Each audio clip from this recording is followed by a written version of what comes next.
ఒత్తే అని పద్దాకలు పళ్ళకు చెబుతున్నావు కానీ నువ్వు ఒత్తే కదా. నువ్వు ఇట్టానే కనుక మావిగలను బోవిగలను అంటే వచ్చేసరి 11 ఒకటి అవుద్ది. ఒకటి కూడా అవుతావు లేదో.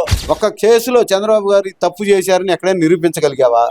జగన్ వైఎస్ఆర్ మావిగన్ వేసుకో పేరగాని అంటున్నారు. నేను వస్తే మారుతానంటాడు, ఏమేం చేస్తాడు చెప్పట్లా. రాజారెడ్డి రాజ్యాంగం నడుపుతాడు.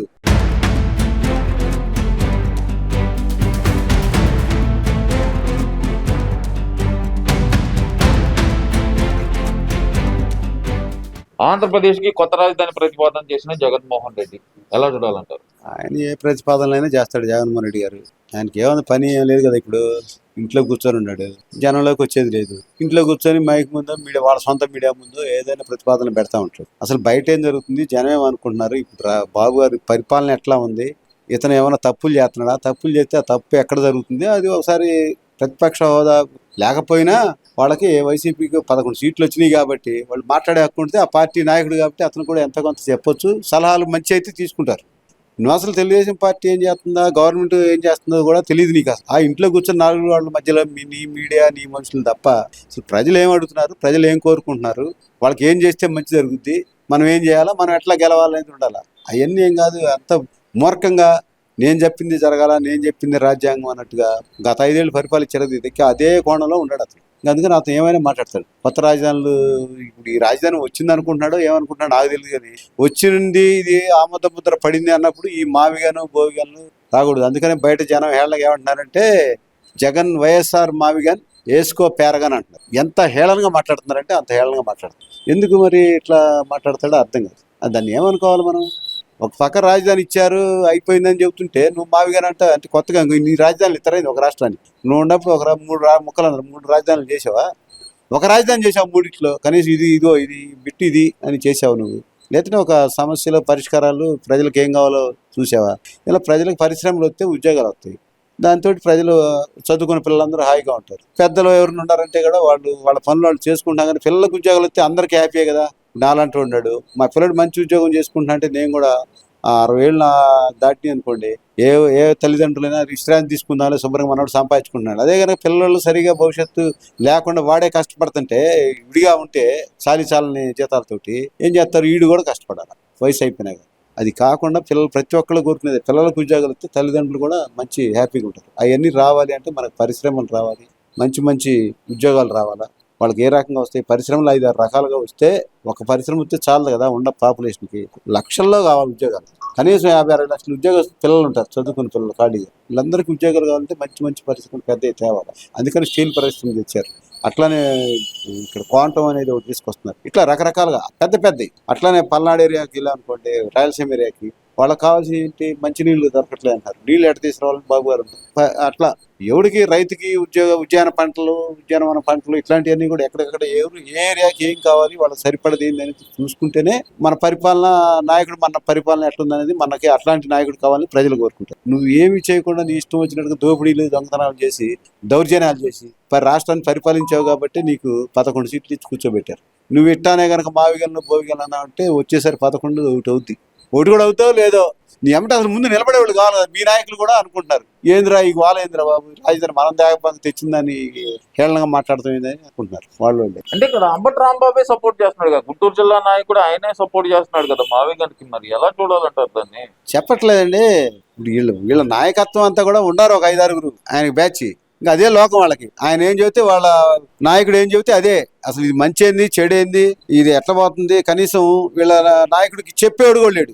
మరి ఎవరన్నా చెప్పి ఆయన తప్పుదారి పట్టిస్తున్నారా, మరి బయట జరుగుతుందని ఆయన ఎటుకుడు రాడు కదా ఇంట్లోంచి బయటికి.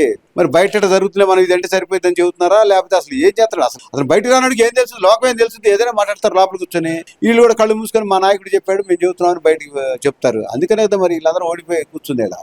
లేకపోతే ఎందుకు ఉంటుంది? కనీసం 11 సీట్లతో ఎందుకు కూర్చోవాల్సి వచ్చింది? మావిగన్ అనేది 20,000 కోట్లతో అయిపోయింది. అమరావతి అయితే కనుక 2 లక్షల కోట్లు కావాల్సి వస్తుంది. ఎవరు సొమ్ము పెడతారు అక్కడ అనే మాట అయితే అంటున్నారు కదా. సంపాదన అండి, రాష్ట్ర సంపాదన. రాష్ట్రానికి ఎవడి జేబులోంచి డబ్బులు ఊరకే వీరు. పరిశ్రమలు వస్తాయి, వ్యాపారాలు జరుగుతూ ఉంటాయి, వాటి మీద ట్యాక్సులు వస్తాయి. ఆ ట్యాక్సులకు వచ్చిన వాటి మీదనే రాష్ట్రాన్ని నడుపుతూ ఉంటారు. అయ్యే పెట్టుబడులు. ఇప్పుడు ఒక ఇల్లు కొత్తగా కట్టుకొని మంచి హై లెవెల్లో కట్టుకున్నాం అనుకోండి, ఆ ఇంట్లో వరకే పని చేసుకోడు. ఆ ఇల్లు బాగు చేసుకోవాలా, రోజు శుభ్రం చేయాలంటే నలుగురు కూలీలు కావాలి. మరి అట్లానే అన్ని పరిశ్రమలు ఇట్లా అన్ని వచ్చినప్పుడు ఉద్యోగస్తులు వస్తూ ఉంటారు, కొత్త కొత్త వాళ్ళు వస్తూ ఉంటారు, ఇల్లు పడతా ఉంటాయి, వాడికి కావాల్సిన పని చేసుకుంటూ ఉంటారు. వీళ్ళందరికీ కూడా ఏమైంది, ఎక్కడెక్కడిచ్చో కూడా వస్తారు పనులు దొరకపోయిన వీళ్ళందరూ రాష్ట్రంలో ఉండి అన్ని కొనాల్సిందిగా ప్రతి ఒక్కడు. ఇప్పుడు కూలి పని చేసేవాడికైనా సబ్బు, ఉప్పు, పప్పు అన్ని కొనాల్సిందే కదా, వాడు కూడా వాటికి కూడా ట్యాక్స్లు ఉంటాయి కదా. ఇట్లాంటివన్నీ పర్చేజ్ జరుగుతున్నప్పుడు ఆటోమేటిక్గా రొటేషన్ పద్ధతిలో ట్యాక్స్లు వస్తూ ఉంటాయి. అది తెలుసుకోవాలి ముందు, అసలు సంపాదన ఎట్లా సృష్టించాలనే తెలుసుకోవాలి. అది ఒక్క చంద్రబాబు గారికి తెలుసు. సంపద సృష్టి కాదు, అమరావతిలో దోపిడీ కోసమే చంద్రబాబు నాయుడు అమరావతి అంటున్నాడు అనే మాట అయితే అంటున్నారు కదా. మరి దోపిడీదారుడా?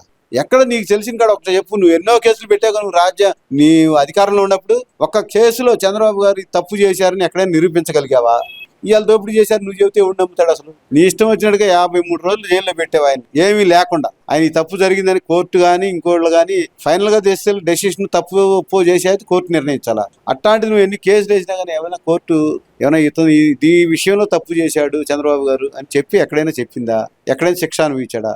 ఇంకా నువ్వు మీ నాన్నగారు అధికారం చేసేటప్పుడు అడ్డం పెట్టుకుని నీ ఇష్టానుసారంగా చేస్తే నువ్వు తప్పు చేసావని ఒప్పుకొని ట్యాక్స్ కట్టొచ్చావు పలాందాట్లని. నువ్వు తప్పు చేసావు. నీకు లోకమంతా పచ్చగా ఉన్నోడికి లోకమంతా పచ్చగా ఉందని అన్నట్టుగా నువ్వు అట్లా మాట్లాడితే అట్ట. అంటే వాళ్ళు అంటుంది ఏంటంటే గ్రాడ్యువల్ దోపిడీ కోసం ఇక్కడ ఒక కులాన్ని అభివృద్ధి చేసుకుంటూ తన కులం వాళ్ళ మంచి కోసం మాత్రమే ఒక రాజధాని కడుతున్నాడు చంద్రబాబు నాయుడు అనేది ఎంతవరకు కరెక్ట్ అంటారు? మరి ఏందండి కులం వాళ్ళు చేసేది? సిఆర్డిఏ పరిధిలో పెట్టారండి రాజధాని. సిఆర్డిఏ పరిధి ఎక్కడికి ఉంది? ఆ ఉండ పరిధిలో అంతా మొత్తం కూడా ఈ కమ్మ కులమే ఉందా ఏంది? ఒక్క కులం అంటారు. కమ్మ కులం ఒక్కటే ఉందా ఏంది? కమ్మళ్ళు ఒక్కళ్ళే ఓట్లు ఎత్తే రాష్ట్రం అధికారంలోకి వచ్చుద్దా? చెప్పనండి. కమ్మలం ఎత్తాం అచ్చంగా మేము. నేను కమ్మే చెప్పనండి. కమ్మోళ్ళు ఒక్కళ్ళ వరకే వదిలేస్తే ఎవరు కాళ్ళగడ్డలు పెట్టుకుని కమ్మోళ్ళందరినీ మీరు తెలుగుదేశానికి ఏంటంటే అధికారం వదిలిపెట్టి పోతారు. అవతల మాట్లాడితే కమ్మ కులం అంటారు. ఇక్కడ కమ్మ కాదు కులం కాదు. ఆయన పార్టీలో లేరా కమ్మోళ్ళు? లేరు. మరి లేనివాళ్ళు మనం మినిస్టర్ చేసావు వాళ్ళందరూ ఎవడు? కొడాలి నానిగాడు కమ్మ కాదా? చెప్పను. లేకపోతే వాడు టీడీపీ నుంచి పోయాడు కదా ఆయన, ఎవరు? వంశీ గారు. మరి ఆయన అవినాష్ వీళ్ళందరూ ఏమయ్యారు? దేవినేని అవినాష్ వీళ్ళందరూ కమ్మోళ్ళు కదా? ఏది ఓర కులం పట్టుకుంటారు. పార్టీ అన్నాక అన్ని కులాలు ఉండాల్సిందే. అందరూ కలిసి చేసుకుంటే సమిష్టిగా రాష్ట్రం అభివృద్ధి చెందుతుంది. మీరు రాష్ట్రం మీద ప్రేమ లేదు మీకు, మీ ధనాశ మీద మీరు సంపాదించుకోవడం దాని మీద ప్రేమ ఉంది కాబట్టి ఈ పక్కన జరిగిన నలుగురు అదే పని కాబట్టి వాళ్ళు కూడా ఒత్తాస పలుకుతారు ఆయనకి ఏం చెబితే అది. ఎందుకంటే ఆయనేమో అధికారం వచ్చినప్పుడు ఒక రూమ్ లో కూర్చోబెట్టారు. ఇష్టం అతనుడు పెద్దారెడ్డి సజ్జల రామకృష్ణారెడ్డి గారు వీళ్ళందరూ ఇట్లాంటి వాళ్ళందరూ మరి వాళ్ళ మాటలే బయట తల్లి వాళ్ళదే నమ్మాడు ఆయన లోపల కూర్చొని. వాళ్ళకి రాజ్యాంగం ఇంకేందంటే వరకు నామకా ఆయన కూర్చోబెట్టారు అనుకుంటున్నా నేనైతే. కూర్చోబెట్టి వాళ్ళు ఇష్టానుసారంగా సంపాదించుకున్నారు. మరి వాళ్ళందరూ ఇలా తలుపుతారు. ఎందుకంటే రేపు మనోడైతే నీ యొక్క మనమే మళ్ళీ పెత్తనం చేయొచ్చు, వాడిదే ఉంది వాడు లోన కూర్చోబెట్టచ్చు. అవన్నీ తెలుసుకుంటున్నాడో లేదో ఈ మహానుభావుడు అసలు తెలియదు. లేకపోతే ఇతని మెంటాలిటీ కూడా అదే, ఫస్ట్ నుంచి ఫ్యాక్షనిజం టైప్ కదా, అదే టైప్ నడుస్తూ ఉంటుంది. రాజ్యాంగం రాష్ట్రంలో కూడా అట్లే చేయొచ్చుకుంటున్నాడు. అందుకని రాష్ట్రం మొత్తాన్ని బెదిరించాడు.